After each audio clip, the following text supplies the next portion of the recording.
Hey guys, how's it going? It's been a while. It's kind of my own fault, really. Got a bit lazy for a while and some other stupid shit was happening.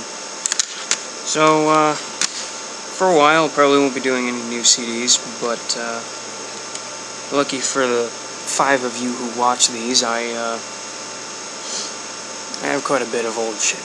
So I'll probably go through that until I manage to get the money to buy some new stuff. I do have a couple new CDs that I got for my birthday, which I'll probably be putting up sometime later, though I don't really think it needs to be done, seeing as how they've been out for a while and people have probably been doing reviews. But here we go. Today will be probably one of my favorite CDs ever made, ever. I mean, I bought this in like 2004, and it's probably been my most played CD that I've played.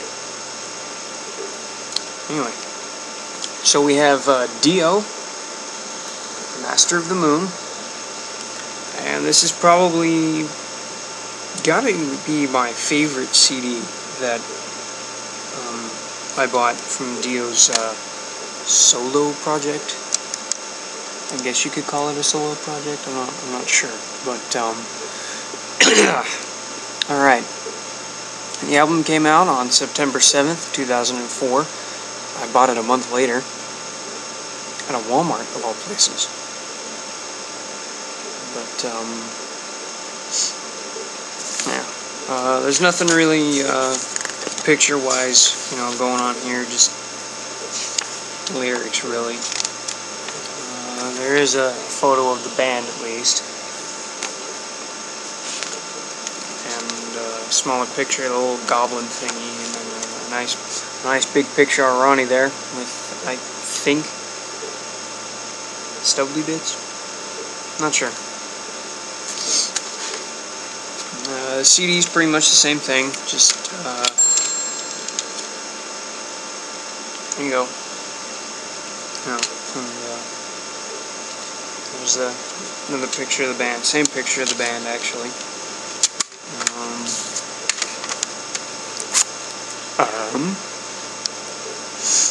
What do we got here?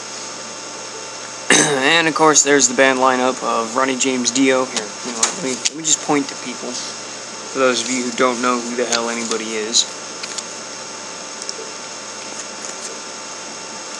Here we have Ronnie James Dio on vocals, Craig Goldie on guitar, Scott Warren on keyboards. There's the finger, Jeff Pilson on bass, and Simon Wright on drums, because nobody knows who these people are, because nobody listens to Dio, ever. Ozzy's so much better. Let's leave the arguments of who's better off of this one, please, because I don't want to sit here and delete comments day in and day out. Not that anybody ever puts comments on these things, but, it's nice to ask. 5 of you who watch this. I'm going to go ahead and just let everybody know now that I like pretty much all of these songs. Actually, I like all of these songs.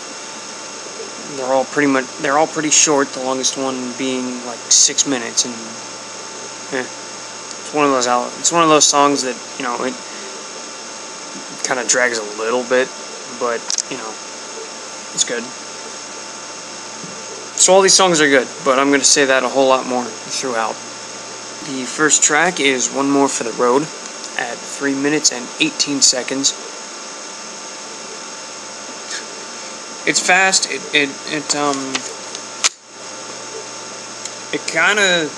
This album kind of bears a little. It's like a cousin to Holy Diver, I guess you could say.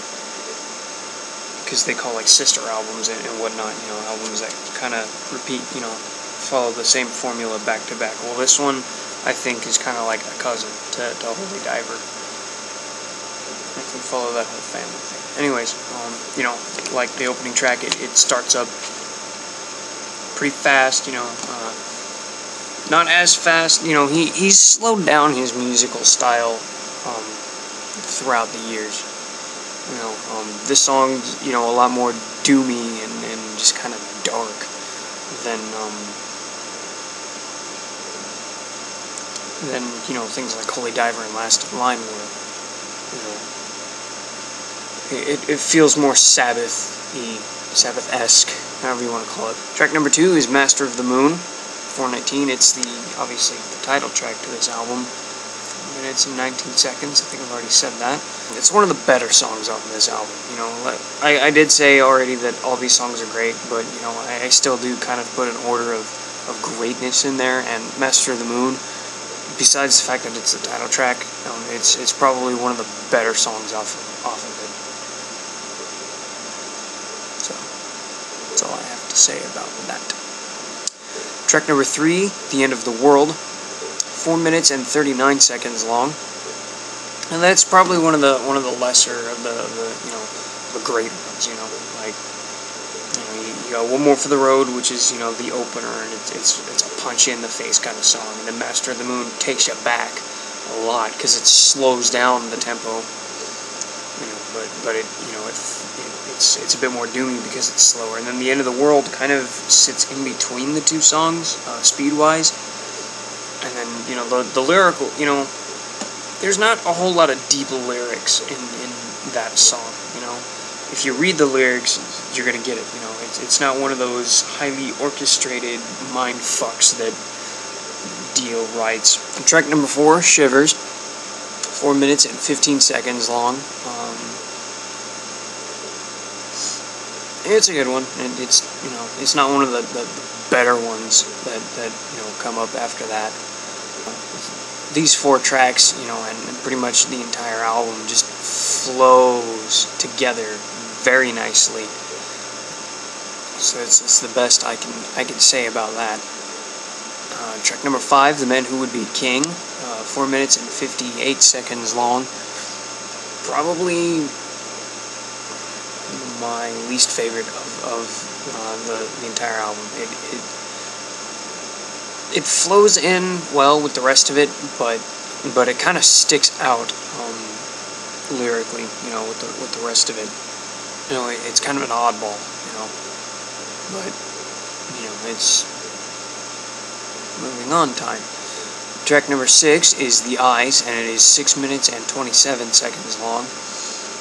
This song, if you've ever watched YouTube before and you found him playing this song live back in Wacken in 2004, that's right, Wacken. W is a V because it's in German there, peoples. Wacken. This song, apparently, like many Dio songs that involve a very specific word in there, seems to be about people who are kind of fucking paranoid. Which, you know, according to him.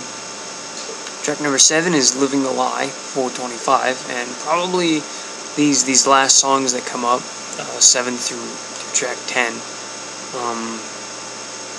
they're kind of my favorites off of this album. You know, I enjoy the first part of the CD, but I enjoy the latter half so much better than the first half. I don't know why. It just, you know, I like The Eyes, I really do. You know, I wish it was a little bit shorter. Sorry to go back and track, you know. If it wasn't as long, maybe like a minute shorter, and then, you know, didn't fade out. Granted, all the songs pretty much fade out, except for the first 2. With the latter half of the CD, I don't know why, I enjoy it so much better, you know. There's a lot more into the songs, especially with that one, you know. It picks up going fast again, and it just is. Track number 8, I Am, is 5 minutes even, and that song's weird, but it's a good weird. Actually, that's not the weird, but you know, it's kind of like a moving on song, you know, like, you know, when things are just going shitty and the world is just horrid. You know, you listen to this song and it's like, I'm gonna move past this. This is a bunch of stupid shit. I don't need to worry about this. I'm going over here, and you can take your shit that way. Fuck you guys, I'm going home. That kind of thing. Next track, number 9, Death by Love, is 4 minutes and 21 seconds long. and it kind of bears to a Gypsy kind of feel, you know, going back to that whole Cousin album thing. If you remember Gypsy off of Holy Diver, you know, it kind of sounds like it's a bit of a continuation of that, like a part 2 to that song. Just in the lyrics and, well, the title alone, really. Now we reach what is supposed to be the end, at least for all releases except for the Japanese pressings, of track 10 being In Dreams, which is 4 minutes and 26 seconds long. And that song, I remember I said I Am was a weird song, but it's not compared to In Dreams. I mean, you know, I kind of get what he's talking about in this song, you know, but at the same time, this song just confuses me, you know. Maybe if I had, I don't know, maybe if I had done drugs and listened to this album, I'd understand it a lot more. I can't really say anything about it, other than the fact that it's awkward, but it's a good closer for the CD, at least for the American pressing. I don't know what this, I know that the Japanese pressing of the album, thank you Wikipedia, anyway, the Japanese pressing of the album has a song called The Prisoner of Paradise, which is 4 minutes and 1 second, and I don't have the song, people, so I don't know what the song is going to be like, but what I can do, actually what I will do, is just kind of review, either put it in a comment or put it in the little pants bar. Sorry, Phil. If you even watch these, which you don't, because you're not one of the 5. I think like my family watches this, and that's it. 10 out of 10. This album, the time during when I bought it, going through that nice little teenage angst phase, and just all the, you know, all the stupid shit that I felt, you know, that my stupid ass thought was going on in my life, you know, and all the stupid shit that's going on now, you know, both privately and what's going on in the world today. You know, the album just kind of sits well, you know, it makes you feel better, which is his latter albums. All the newer ones, I think probably Strange Highways on, except for Magica, but Magica is like a fantasy album, and it's just a good album, but things like, you know, Strange Highways, Angry Machines, Kill on the Dragon, this album, you know, they all kind of sit, they make you feel better if you've been feeling shitty. At least they make me feel better when I've been feeling shitty, so I don't know what it would do for you people, but, thank you for the 5 of you who watch these 4 reviews that I have up on the internet, and hopefully I'll be doing another one here shortly. Thanks a lot, and have a good day.